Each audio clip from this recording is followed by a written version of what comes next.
Late, I just had the schus, the merit to daven with a minyan for the first time in 10 weeks. Baruch Hashem, the world is coming back to normal, and the Jewish people are once again able to gather together as one and sing out their praises to Hashem. And I assume from now on, class will begin at 8:30 every single week, because as the minyan resumes, it takes time to daven with the minyan at the right time. So thank you for waiting. And let's jump into this week's parsha, which is I think it might be the largest parsha in the entire Torah.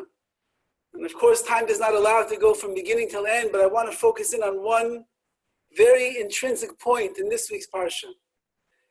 We have the story over here of the Nazir. And the Nazir is a person who dabbles around what he feels a little bit too much in the pleasures and the excitement of Olam Hazeh, of this world, and he finds himself slipping away slowly from the source of where he would like to be. He feels maybe that his davening doesn't have the same zing to it anymore.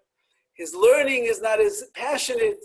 He doesn't feel maybe that his Yiras Shamayim, his fear of heaven, is in place where it should be. So he says that voluntarily, he would like to take upon himself a very special vow with many details which we're not going to go into this evening. But the name of that vow is called a Nazir.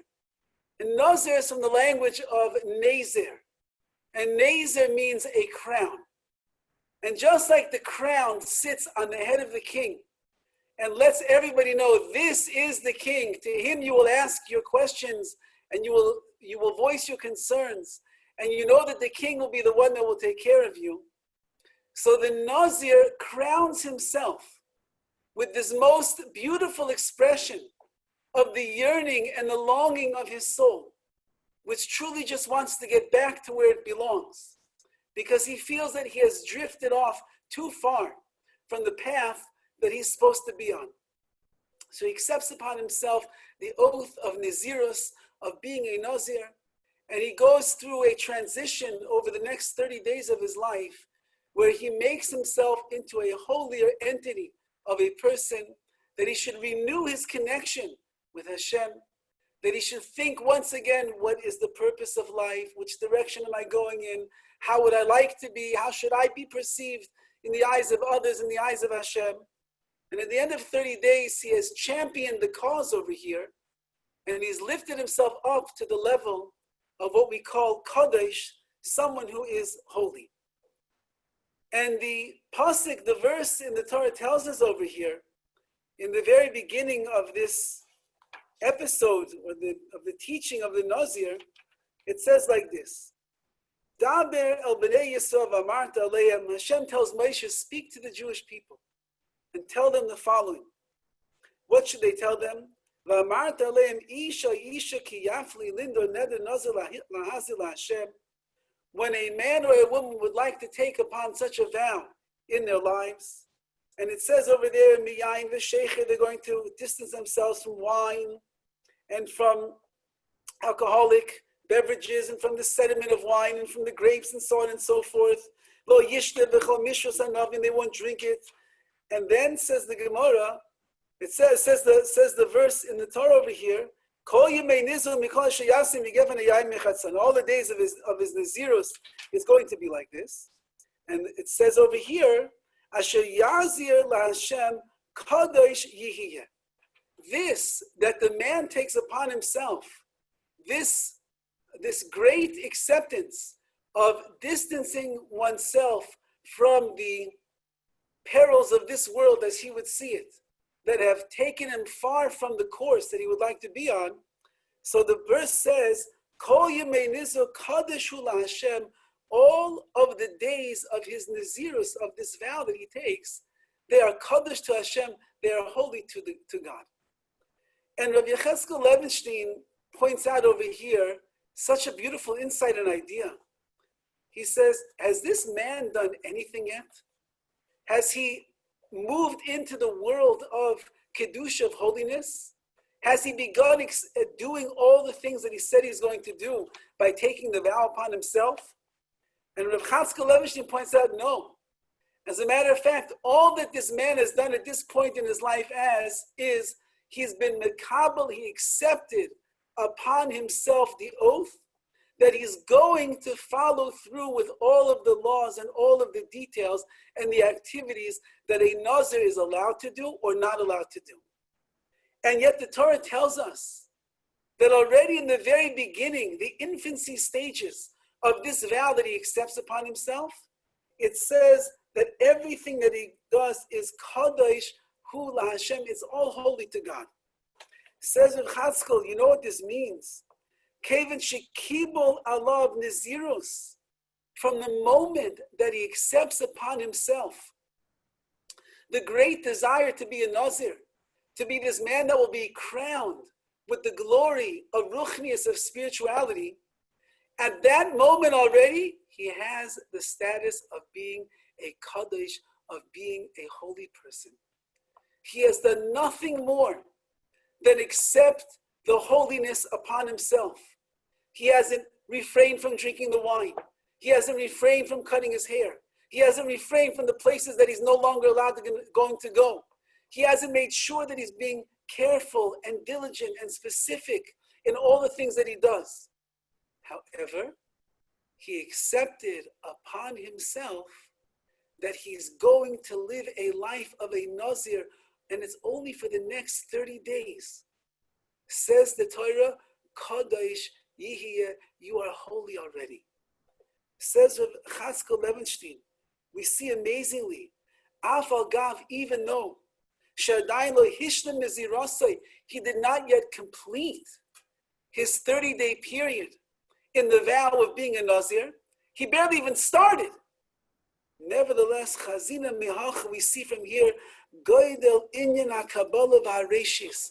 We see the tremendous idea of what a person can accomplish if they accept upon themselves to do something positive and something good, and that the beginning of that action or the beginning of that acceptance is with the most altruistic and purest of intentions. If you're in the beginning stages of the vow, says the Torah, you're already kadosh, you're already holy. I didn't do anything yet. It doesn't matter. The fact that you accepted upon yourself that you want to grow, that you want to change, that you want to elevate yourself to a new level of ruchnius, of avodas Hashem, of serving Hashem. You want to get within the inner circle of the Rebbeinu Shalom.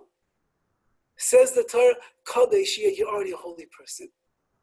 The kedusha that a person will achieve, the holiness, the sanctity that we will achieve in life, is not always so much in exactly how we follow through with it, but over here we see it's what your intention is and how badly you want to reach that level. Says the Torah, HaKadosh Baruch Hu is telling the Nazir over here, Kevan she'asa kabbalah taiva, since that you already accepted upon yourself in such a magnificent way to be this Nazir, kvar hiskadesh b'kedushas hanazirus, you have already imbibed and you have absorbed already the kedusha, the holiness of this Nazir, of this man who takes a vow, which his intention is, I want to get myself back on track. And if you think about it, my Rosh Hashiva asked this question many years ago. He said, what is the great thing? It's 30 days out of your life. 30 days out of your life, you can't drink wine. 30 days out of your life, you can't take a haircut. 30 days out of your life, you can't go in this path or you go in that path. It's not so much. 30 days, a person goes on a diet more than 30 days. They don't eat chocolate, they don't eat cake, they don't eat sugar. They don't drink wine, they don't drink whiskey, no l'chaim on Shabbos, trying to lose weight. So this man says, okay, I'm going to be a Nazir, I'm going to be holy, and I'm not going to do all the things that Torah says that I shouldn't do because I want to reach holiness. And we say, you know what? You accepted such a thing upon yourself. It's not so hard. And you're already kaddish, you're already holy. We see from this that HaKadosh Baruch Hu is not looking for the massive change in a person. He's not looking for the overhaul. He's not looking for the tune-up or the whole massive body work that a person does. There used to be a salon not far away from my house, down the street from the shul, and it was called The New You. What's the new you? Go in there. You don't like your nose? We'll take care of your nose. You don't like your cheeks? We'll take care of your cheeks. You don't like your mouth, your lips? We'll take care of your lips. And all the other parts of your body, we'll take care of it. It'll be the new you. That's an overhaul of existence. The Nazir, which is the only certain path that a person could ever accomplish anything in the world of Avodas Hashem, it is not a major a Kabbalah, not a major thing that a person accepts upon themselves. It's not giant steps forward that I'm going to change and change and change. No. Small, little, concerted steps that a person will take to move in the right direction. And if you accept that upon yourself, says the Torah, Kadosh, you are already a holy person. For what is Kedusha? Holiness is when you separate yourself from the things of this world that draw you off the straight path, the direct pipeline to Hashem. Kedusha doesn't mean you're going to go off into some mountain and live in a cave and be some kind of a monk or a hermit. That's not what it means. Kedusha doesn't mean you'll never eat again, you'll never be with your spouse again, you'll never go and enjoy a sunset again. That's not Kedusha. Kedusha is when the things that are getting in the way of my relationship with Hashem are too strong and powerful, I will begin to separate myself from them so I can keep my eyes on the ball and know which direction I'm moving in. But how do you do that? Says the Torah, take small steps in your life. A baby doesn't go from a sitting position to start running around the world.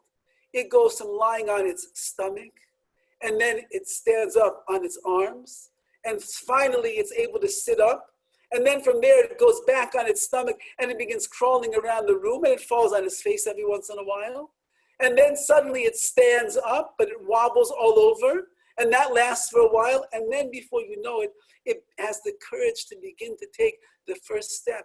And those first steps are those big, clobby feet that a kid has trying to get to where it wants to go until he's able to walk. And that smile on the face of the child, and that smile on the face of the parents when they see their child progressing and walking little tiny baby steps.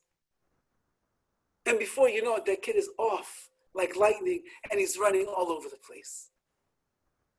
But he only runs after he goes through all of the stages of growth. Says the Torah over here, that's the way that we grow as well. We are like children. We're like infants in the world of ruchnius, in the world of spirituality. And if you try to jump up way too high, you're going to fall flat on your face. You will not be able to keep that momentum going and going and going. But if you take small steps in your life, 30 days at a time like a Nazir, and it's not even major, no wine. Okay, you can live without wine. No haircuts. How many people get haircuts every 30 days anyway? What's the big deal? But you're doing it because you want to distance yourself from the pleasures and the desires of this world which you feel are hurting you in your relation with Hashem. Kadosh, you're holy already. I didn't do anything, you did. Just accepting upon yourself with your earnest desire and your passion and your yearning to make yourself better, that already is Kedusha, that is holiness. Now we find this idea in Pirkei Avos as well. And it says over here in the Mishnah, Kol Shemasa Meruba Mechachmasai. These are the words over here, Rabbi Chanina ben Doisa. And he says, Kol Shemasa Meruba Mechachmasai. Anyone whose deeds are greater than his wisdom, Chachmasai Miskayemis, his wisdom will endure. If your actions, the deeds that you do, the mitzvahs that you are involved in, the deeds of kindness that you execute on a daily basis are more than the chachma, more than the wisdom that you have inside, guess what says the Mishnah? Chachmasai miskayemes, your wisdom will endure. The kosher chachmasai meruba b'maisa. However, if your wisdom is greater than your actions, you're not a man of, or a woman of action, you're a person of words, you're a person of thought, but you don't involve yourself in the maisim, in the actions themselves. And again, we're talking maisim, tovim, good deeds, mitzvahs, actions of holiness, of sanctity. Then says the Mishnah, Ein chachmasai miskayemes, your wisdom will not endure. You have a little bit of wisdom and a lot of actions, the wisdom will catch up. You have a lot of wisdom, but you're weak in the area of activity. Not only will your actions never catch up, your wisdom is going to dissipate as well. Says Rabbi Yoina on these words over here. He says, "Shenim says taivasay lechachma pechusa mechachmasay. Kishein by cheshik va'atay v'nim says chachmasay pechaches me'oleches." Oh, that's not the part I want. It says like this. He says we have to ask the following question: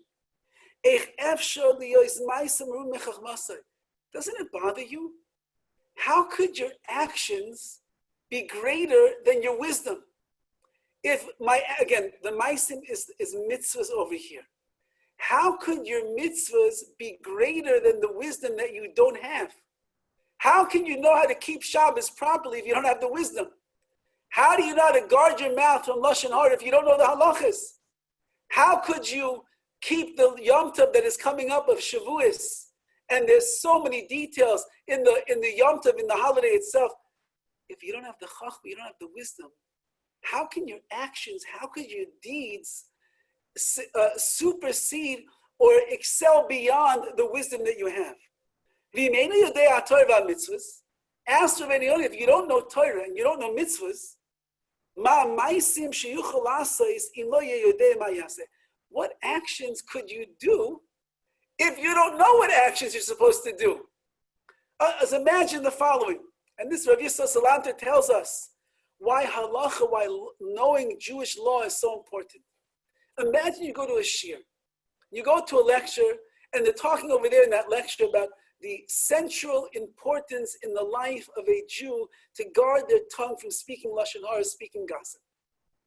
And the rabbi is telling over stories that make your hair stand on end. And you are crying and you got goosebumps all over the place. And you tell yourself, I'm never going to speak another word of lashon hara, of gossip afterwards. This is really serious. And you walk out of that shir and you are like floating on cloud 9 over there in the world of spirituality. And you are convinced, you made up in your heart, I'm never going to say lashon hara. And you walk out and you're with a friend of yours and they say to you, like that speech? I mean, I know this rabbi is a famous guy, but I don't know, didn't talk to me. What did you think? He's asking you to speak lashon hara. And you just listen to lashon hara because he just put the speaker down. And now you're about to say over the words of lashon hara because that's the way that it is. You don't even think that you're doing something bad. Says Rabbi Yisrael Salanter, you could be the most inspired person in the entire world. You could want to become the greatest nazir that the world ever saw before. Kodesh Tia, you'll be a holy person. But if you don't know how to follow through with your inspiration, if you don't know the halacha, the laws, you don't know how the mitzvahs are defined, how to do them, how in the world are you going to keep them in the proper way? Ask Rabbi Yoina, does this Mishnah make any sense? Anyone whose actions are greater than his wisdom, the wisdom will endure. Says the Rabbi Yoina, but you don't have the wisdom to know what to do. So how can your actions be greater? That's his question. And he answers the fascinating answer, which is related to our parsha. And he says, this Mishnah is giving us a very good piece of advice. And that is, no mekubeles. And it is good, and this is received in all generations. This is how it should be.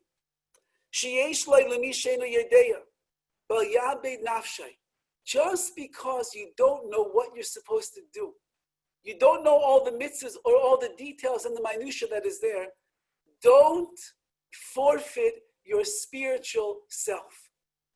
Rather,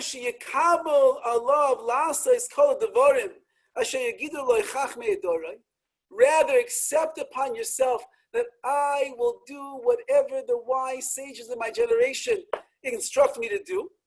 Once I hear what they say, I won't turn to the right or turn to the left. I'm going to go yasha, I'm going to go straight according to their words. Whatever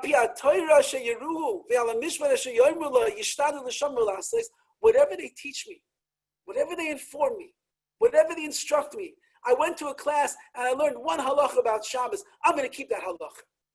I went to another class. I learned one halacha about how to guard my mouth from lashon hara. I'm going to keep that law. I went to another lecture. I saw something online and it was talking about what's the proper way to put on tefillin in the morning. I'm going to keep that law because I want to make sure that I'm doing things in the right way. Says the Rabbi Yoina, "Umiyad sheyikabel al atzmai zeh b'leiv shalem." The moment that a person accepts upon themselves to do what they learn with a complete heart, ubenefesh chafetza, and a soul that is yearning to fulfill the word of Hashem,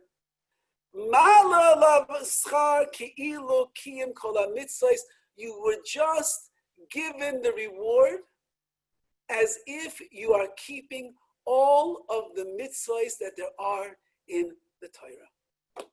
Could you imagine such a thing, says Rabbi Yoina? A person is an ignoramus in the world of the wisdom of the Torah. He doesn't know halacha or law very well. He's not sure what to do, how to do it. But he has a burning desire inside of his heart and his soul to do what is right in the eyes of Hashem. And he says, I'll make the following commitment. Whatever I learn, I'm going to do. Whatever I understand, I'm going to start keeping it. And says Rabbi Yoina, it's as if you do have the reward. You are looked at in the eyes of God as if you are someone that is keeping everything. And that's what it says. Anyone whose actions are greater than their wisdom.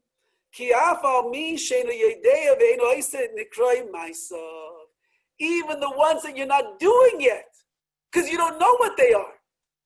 That's called an act that you are performing. Why? Because simply you want to do the action.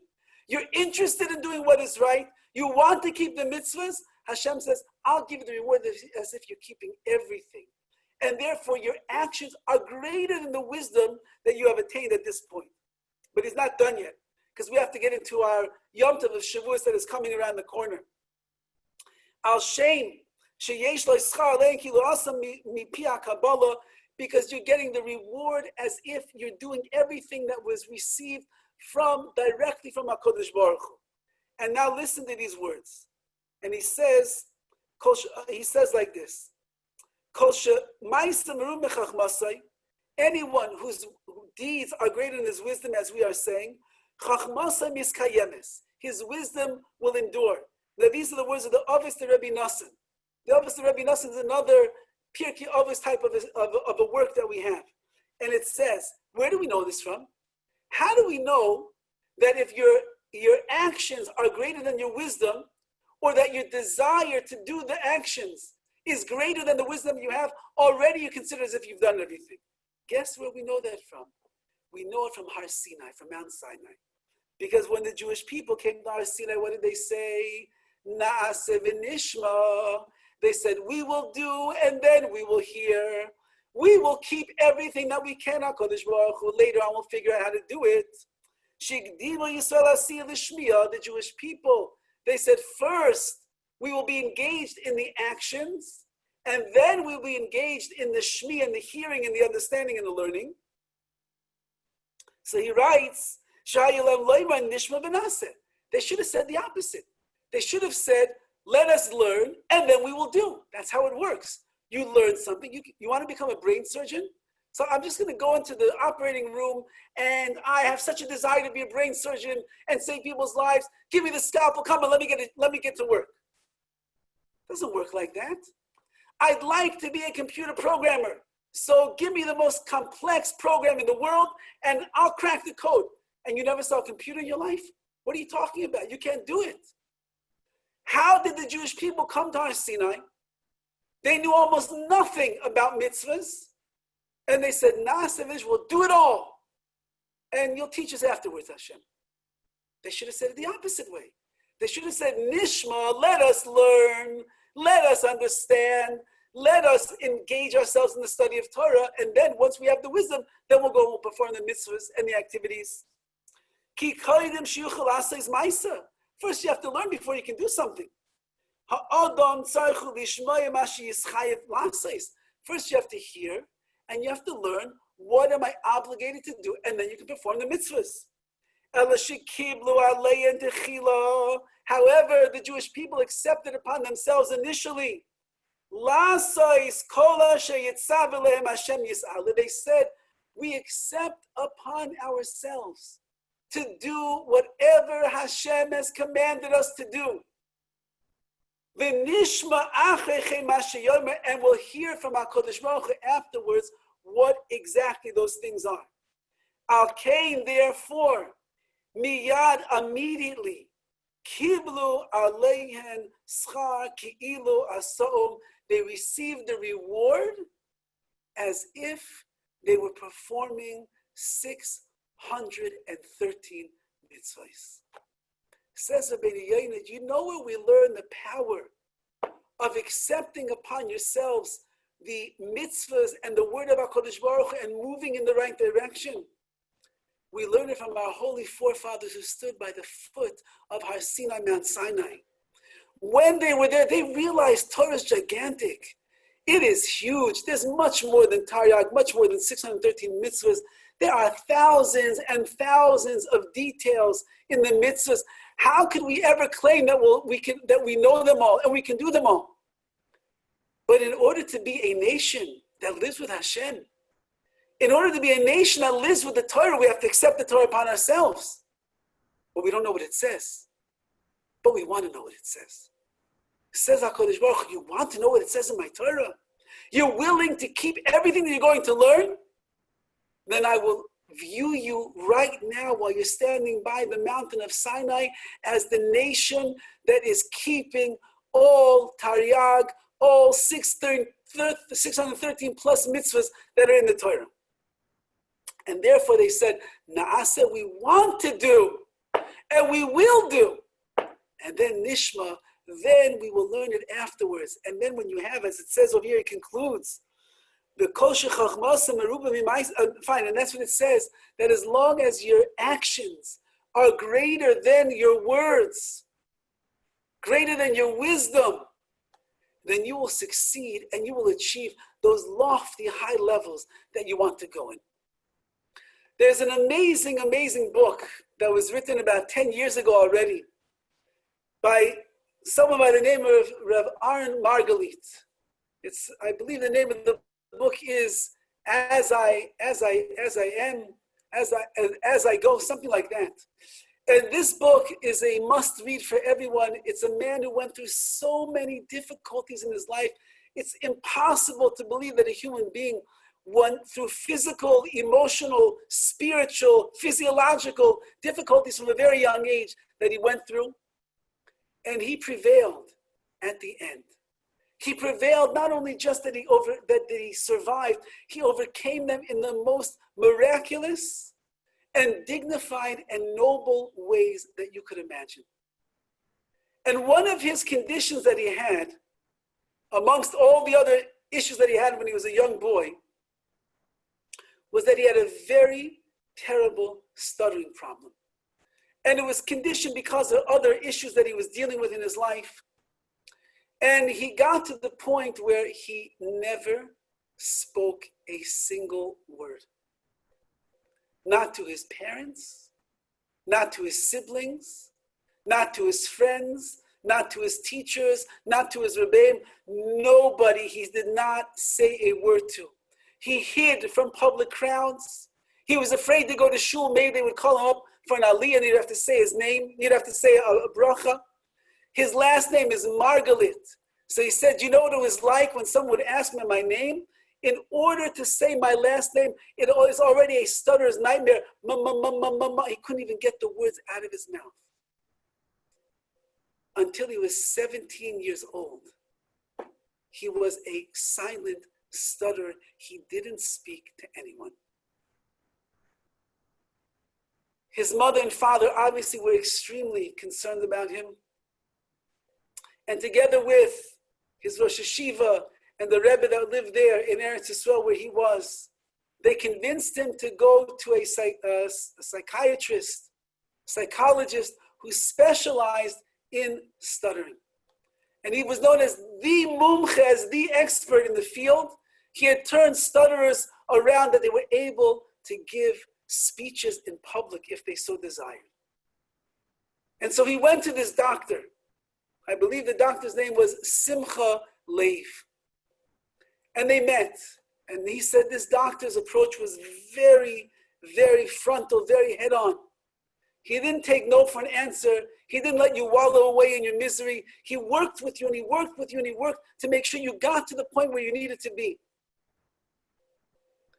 And finally, after many months of going through the process together with this doctor, he was beginning to see a little bit of light at the end of the tunnel. When he was there in the doctor's office, he was actually able to have some basic conversations. And he was beginning to develop his confidence that, in fact, if he wanted to, he could speak. And it was I believe, a Wednesday when he went for his session with the doctor. And the doctor said to him, Aaron, are you going home this week for Shabbos? And he said, yes, as a matter of fact, I am. He said, I'm giving you a homework assignment. And if you don't follow this assignment that I'm giving you, don't bother coming back to my office ever again. I don't want to work with you anymore. The first person that you come in contact with when you get off the bus in your town, I want you to walk over to them and have a conversation with them. So our Margalit said, he looked at the doctor as if he was kidding. And he began to protest and he said, listen to me carefully. If you do not go and have a conversation with the first person that you meet when you get off the bus, don't bother coming back to my office again. I can't work with you anymore. He said for the next 3 days, maybe the appointment was on a Tuesday, whatever, the next 3 days of his life, he did not eat or sleep a wink. He was so nervous. How is he going to go talk to somebody? Have a conversation? Who's he going to meet? Maybe it'll be somebody, one of his enemies. When he was a younger kid, kids used to pick on him and make fun of him and laugh at him. When he would start to stutter. So that's why he stopped talking. Who's he going to meet when he gets off the bus? And on Friday, he packs his bags. And he is shaking like a leaf. And he gets on the bus. And he doesn't even want to get on the bus. And the bus lets him off near his house. And he slowly dismounts with his heavy suitcase. And he's afraid to look because he doesn't know who is he going to meet when he gets off of that bus. And he's walking down the streets, and Baruch Hashem, the street's quiet. Nobody was there. And he starts walking towards his house. And as he's walking towards his house, he opens the little gate into the courtyard. And suddenly he sees walk onto the porch his brother, his older brother, Yaakov. And suddenly a feeling of peace overcomes Aaron Margalit. Because of all of his siblings, Yaakov was the one who understood him and his suffering and his pain the most. And Yaakov is the one that would stand up for him. And he would even beat up kids that teased him because he didn't talk or because he stuttered. Even in the house, Yaakov was the one that would tell the other kids and put them in their place. How dare you make fun of Aaron? You know what it's like to stutter? You have no idea. And Aaron was a very, very big, gigantic person. He was wide and he was tall. And Aaron Margalit walks up the staircase. And as he walks up the staircase, heading to the porch to the house, his brother Yaakov sees and says, "Oh, Arale," that's what he called him. "Arale, it's so good to see you. Welcome home." And without skipping a beat, because that was the assignment, the Nasa V'Nishma that he did, he looked at his brother and he says, "Yaakov, it's so good to see you as well." And his brother's eyes pop out of his head. And he said, "Ma? What? Did you just talk? Did you just talk?" And he said, "Yes, I know how to talk." What have you been waiting for all of this time? Why did you talk to us before? I was thinking about the right words to say. At that moment, this big mammoth of a brother walked over to Arlen, and he gave him the biggest bear hug that he ever felt in his life, and he lifted him up off the ground, and he began screaming, "Mama, Mama, Ima, Tati, Arlen can talk, Arlen can talk." And from that moment on in his life, Reb Aaron Margalit never stopped talking. Today he is a world-class orator who over the last 10 years since his book was published has literally spoken in public to tens of thousands of people with poise, with message, with skill, with impact in the words that he says. Because when Ma'asav G'dayla Michachmasai, when your actions are greater than the wisdom, he spent all those months learning and learning how to talk, what to do, how he should do it, how he's going to greet another person. But when the Ma'asim, when the actions are there, that's the Kabbalah, that's what you accept upon yourself, and you go forward. Kadosh Yiyeh, you now have reached the level, the first step of Kedusha, of holiness in your life. And this is the Nazir. The Nazir comes to this world and he sees what's going on around him. And he's too drawn to the mirror. He's too drawn to the style. He's too drawn to the levity that comes with a few bottles of wine. His taivas, his desires are burning up inside of him, and he's being drawn in all different directions. Says the Nazir, I got to get control of myself. I must get control of myself. What should I do? I'll become a Nazir. A Nazir Hashem, a crown to Hashem. I will be noble. I will be regal. I will be royal. Because I'm willing to make the steps in the right direction to separate myself from those things that are not good for my spiritual condition. And the moment that he accepts it upon himself, Kadosh Yihiyeh, he is a holy person already. Now, if this is the Nazir, from the moment that he opens his mouth to accept the oath of Nazirus upon himself, if these are his pure intentions that he does, and he goes this 30-day period of his life of the small concerted steps to become somebody more holy, somebody more spiritual and greater in his connection with Hashem, then we are left with a gigantic puzzle at the end of this parsha. After the Nazirus, after the 30 days is over, and the Nazir begins to enter back into society and reality, the Torah tells us the following, that one of the steps that he has to follow, one of the things that he has to do, is he has to bring what is called a korban chatas, a sin offering. Sin offering? If you commit a sin, and it's interesting, a korban chatas, those of us that are learning Daf Yomi, we've spoken about it a lot. A korban chatas, a sin offering, is only when you are what's called b'shoigeg, you are uncertain, or you were unsure when you did it that you were doing something wrong. For example, as we've discussed many times, that there's a prohibition of turning a light on Shabbos. So if a person turns on the light, they just sinned. But if a person didn't know that turning a light on a Shabbos was something that was wrong, and they turned the light on, so then they just committed a sin, b'shoigeg, unwittingly, unknowingly, and therefore they have to bring what's called a korban chatas, a sin offering. They sinned.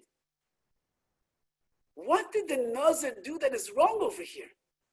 He's holy, his intentions are pure, he's accepting a life of kedusha, of sanctity on himself. He's going each and every day stronger and stronger in the vow and the oath that he made. Says them at the end, oh, you're going back to your family, you're going back to your life, you're going back to your regular job and your regular civilization. Okay, you have to bring a korban chatas, you have to bring a sin offering. You're a sinner. What sin did he do? And the Ramban writes, Nachmanides writes on these words. He says, this korban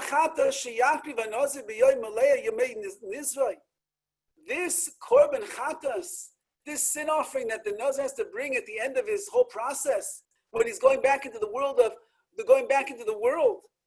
lo nisfarish. The Torah doesn't explain to us why he's accountable for a sin offering. What sin did this man do? He's a tzaddik. He's a kadosh. He's righteous. You're calling him a sinner.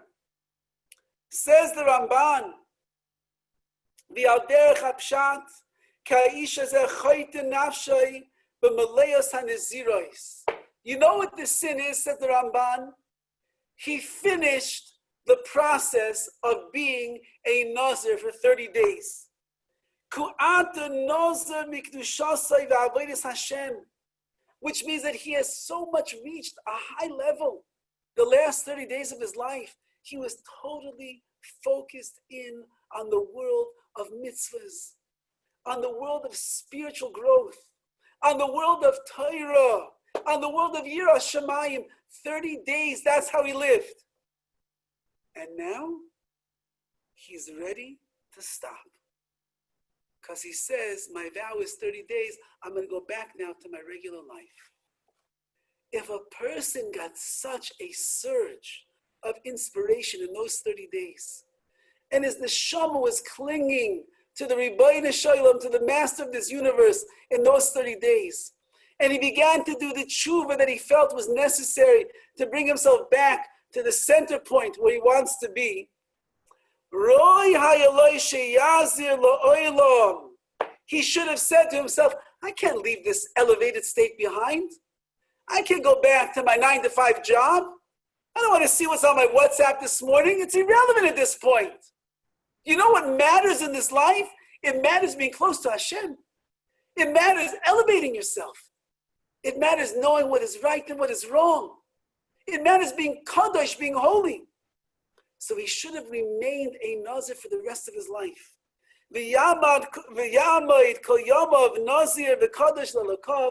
He should have stood and been steadfast in his commitment to be a Nazir forever. Says the Ramban, you know what his sin was? He decided to go back to where he was before. You have such an aliyah, you grow so much. Your aspirations are so lofty. Your neshama is soaring in the heights. And you're just going to turn around and go back to where you were 30 days ago. That itself is a chait. That is sinful behavior. Because if a person really, really appreciated all of the growth that they made during those 30 days, and they valued and they treasured the closeness that they had to Hashem during that time, even though, as we said, they were the small steps that a person is going to make, but he's going to capitalize on that, how could you go back? How could you return to the rigmarole day that you always have? How could you go back to the doldrums of life when you were a person that was living in the highest of heights? Impossible, says the Ramban. And for that you are held accountable for, and for that you are guilty. You need to bring a sin offering, which is a major, major lesson to each and to every one of us. And that is that in our lives, there will be moments of euphoric spiritual inspiration. There will be highlights that we revisit in our mind constantly over the years. About we remember that time when we were standing by the Kaisar Maravi, by the Western Wall. We put our hand on there, and the goosebumps came shooting up to our entire body, and tears started pouring down our eyes, and we started davening to Hashem like never before. Those final moments on Yom Kippur, as we all know by Ne'ilah, when we're screaming out, Hashem, Hu Elokim, we never want them to end, but then we go home, and we start peeking around the kitchen to see what our wives didn't make to break the fast, what else we could have. What about those shiurim sometimes that you go to that just change your life forever because you hear an insight that is so deep and so powerful, and it strikes the emes chord, the chord of truth in your heart, and you say, that's it, Na'aseh v'nishma, I'm committed. And once that a person reaches those levels, says the Torah, don't go back. Don't move away from where you're holding right now, because this is what life is truly all about. It's about growing, but growing in the proper measurements of spiritual life. And the proper measurements are one step at a time. 1 day, 2 days, a week, 2 weeks, 3 weeks, 4 weeks. Let's reevaluate. Where am I holding right now? The Bali Musar, the great Musar advocates in the world, they always speak about 30 days is the perfect amount of time for a person to measure his actions. You want to try something new in your life? You want to take on a new mitzvah? Don't jump in all at once and say, yes, forever I'm going to do. You take it slow. 30 days. You try your best. At the end of 30 days, you sit down, you make an evaluation. Where am I holding? How did I do? How do I proceed at this point? That's the Nazir. And it's a Nazir. You'll walk around with a crown on your head. For where do we see, as we know in Shavuos is coming, we're going to get to the story of Rus. And Rus had a sister, whose name was Orpah. And Orpah comes from the language of Oref, which is the stiff neck, the back of the neck of a person. As much as Orpah looked like she was similar to her sister Rus, as much as she seemed to commiserate with her mother-in-law, Naomi, and say she wants to be part of her people and her nation, at the end of the day, when push comes to shove, Naomi said, Orpah, you are a princess in the land of Moab. Go back. Don't follow me. I'm an old, broken woman. You'll have no life with me. And Orpah says, no, I want to go with you. I want to go with you. She said, no, you don't. Stay here with your mother and your father, the king and the queen. Be with them. You don't need to follow me into the land of Israel. And they're standing at a crossroads. One road heads all the way back to the palace, and one road goes straight into the land of Eretz Yisrael. And Orpah at this moment was at a crossroads in her life. She was an orif, she was a stiff-necked person. She really wasn't so compassionate. She wasn't really so spiritual. And she's standing there looking at the two roads. One is going back to the palace, the king, the queen, Moab, that nation, the lowly nation. And one is traveling to the land of Israel with her mother-in-law, Naomi, a land of Kedusha, of holiness, of sanctity, a nation that the V'ama Nivchar, the chosen people, a Torah which is the word of Hashem. And as she's standing there looking at the crossroads physically, she knows that she's looking at a crossroads spiritually as well. If you go with your mother-in-law, and you go with your sister, and you follow the road into the land of Israel, you're going to have a life of Kedusha, a life of bracha, a life of happiness, of spiritual bliss. If you go back this way and you end up in the palace, surrounded by your mother and your father and your servants and the Moabite people and all of the desires of the land that are there, who knows where you will end up, Orpah? And she stands there, and her sister's telling her, Orpah, come. And her mother-in-law is saying, Orpah, don't be silly. You're not obligated to come with me. I'll be okay. I can go by myself. I don't even need Rus to come. And Orpah looks at that crossroads, and she decides to go in a direction back to Moab. Chazal tell us what happened to Orpah on that night. The night that the destiny of the Jewish people was being decided, when Rus HaMoaviyah would follow her mother-in-law Naomi into Eretz Yisrael, she would eventually marry Boaz, and from Boaz would come the offspring of Dovid HaMelech, King David. And from Dovid HaMelech will come Mashiach Tzidkenu. If you make the choice and you go in that direction, says the Torah, you are helping to bring Mashiach to the world. What did Orpah bring to the world? Chazal tell us that she went back to Moab, and that night she ended up making herself like a harlot, and she was mezaneh. She had relations with dozens and dozens and dozens of Moabite men. And one of the seeds that ended up becoming a viable living embryo was the child known as Goliath, who was the wicked enemy of Dovid HaMelech himself. One road leads to Mashiach, and the other road leads to destruction. One road leads to Kedusha, to holiness, and the other road leads to impurity.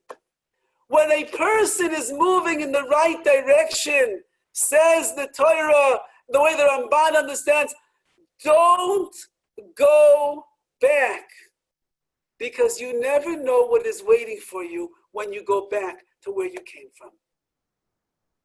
Just keep moving forward. Just keep moving straight ahead. You can take small, little, tiny steps in your life. Nothing big, nothing fancy, no fanfare. No one even has to know. Between you and Hashem. And if you do that, the Torah is teaching us this amazing, powerful lesson. If you will do that, you will succeed.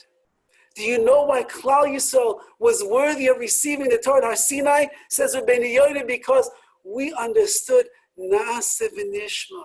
We can't know it all right now, but we want to know it all. And we're jumping in with 2 feet in front of us, and we're saying, HaKadosh Baruch Hu, if you're giving us the Torah, which is your mind, your greatest treasure in the world, and you want us to be able to keep it, you understand we can't know everything right now. You understand that there's a process, a long life process. Rav Yisrael Salanter said, a person will live 70 years of their life, and they still won't know themselves. So if a person won't know themselves, the Torah is so much deeper and vaster and infinite than ourselves. How much more so will we not know all of the Torah in 50, 60, 70 years? But it didn't stop HaKadosh Baruch Hu from giving it to us.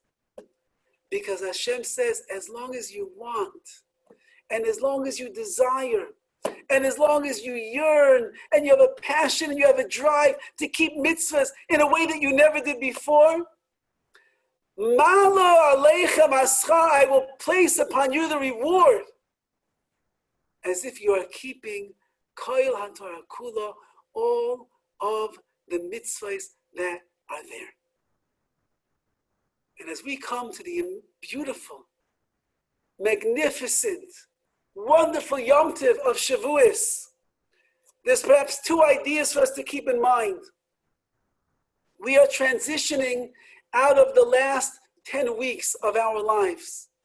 10 weeks of no minyanim, 10 weeks of different types of learning, 10 weeks of being locked down inside of our homes. And we would hope and we would pray that we can say confidently that we accomplished positive things during these 10 weeks. We perhaps grew in our davening in ways that we never knew we could before. Because you daven not because you felt forced or pressured because everybody's watching you. You daven because you wanted to. You didn't learn because, well, if you don't come to the shiur, what are people going to say? You learned because you wanted to. You found that energy. You found that drive and that desire inside of yourself. You were with your spouse 10 weeks and you're still alive. And so are they. That means that you must have worked on your midos, on your character. It means that you must have learned how to talk gently to your wife and not be this person who speaks loud and strong, rather soft and with respect. And the women learned how to give their husbands honor and how to give them compliments and make them feel good about the things that they did. It took them 7 weeks before they realized that you wanted them to take out the trash every single day. But guess what? 10 weeks later, they're taking out the trash every single day. And you learned how to compliment them for the little things in life. And the ruchnius that we tried to infuse into our homes over these 10 weeks, we tried to the best of our abilities. A lot of your spiritual growth you earned on your own, without the presence of a minyan, without the speech of the rabbi, without the camaraderie of all of your friends. You did it yourself. Our lesson from the Nazir is, don't go back right now. Don't become complacent. Don't think, well, now I'll go to shul and I'll start davening with a minyan again. Okay, automatic pilot. I'll show up on Shabbos because the cholent is so good. Guess what? No shul is serving cholent for many months down the road. So if you show up at the minyan, what are you coming for? You're coming on Shabbos because you could not imagine being anywhere else in the world than inside a shul, or in the backyard, or together with the minyan, to daven together as one. Don't go back to the rote and to the complacency and the just happenstance way that we were serving Hashem before this entire virus broke out. We have to cherish the impact that these 10 weeks had in our lives. We have to enjoy the fact that we are different than we were 10 weeks ago, because we are committed and we are motivated on our own like we never were before. And on the second hand, a person has to keep moving forward. If you're not going back, you got to be moving forward.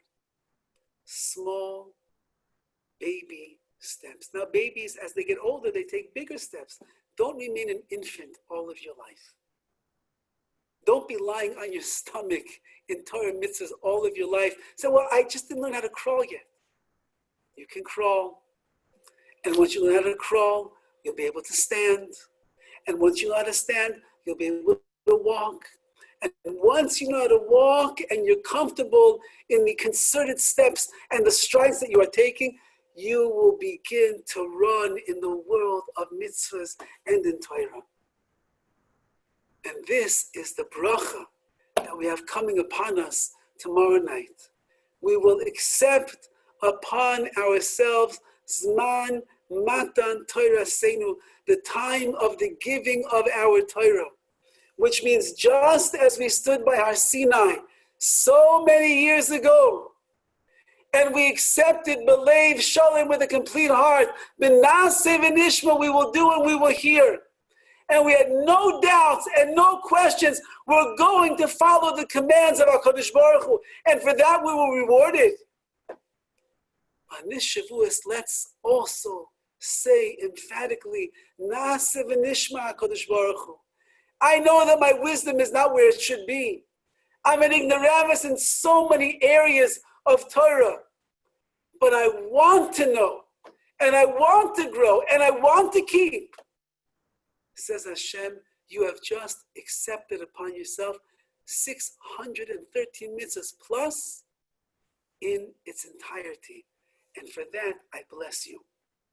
May we be Zeichim Yitz Hashem as the world begins to move back to some normal state of existence. And we are begin crawling back into our minyan, into our learning, into our regular religious life. Let us hold on to the inspiration of the last 10 weeks of our lives. Let us look forward to the inspiration of the magnanimity of the Torah, which is going to be a major part of our lives. And just as Klal Yisrael said, Naaseh v'nishma, and they were elevated to the levels of Adam HaRishon before he did the original sin in the Garden of Eden, which meant that he was so neshamadik, so spiritual, so pure and so holy.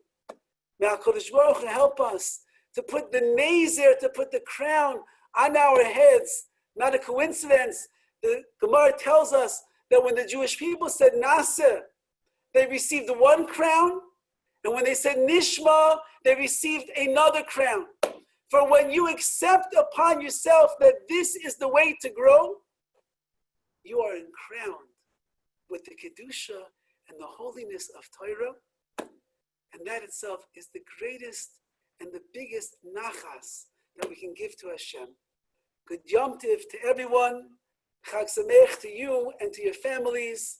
And I look forward to the time that we can sit together, not with the camera in front of us, not on the other side of the computer, but we'll be able to be together to learn as one, Ki'ish echad u'belev echad, like one person and one heart, to be Mekabel Torah Misinai, the Torah from HaKadosh Baruch Hu, Bimheira v'yameinu.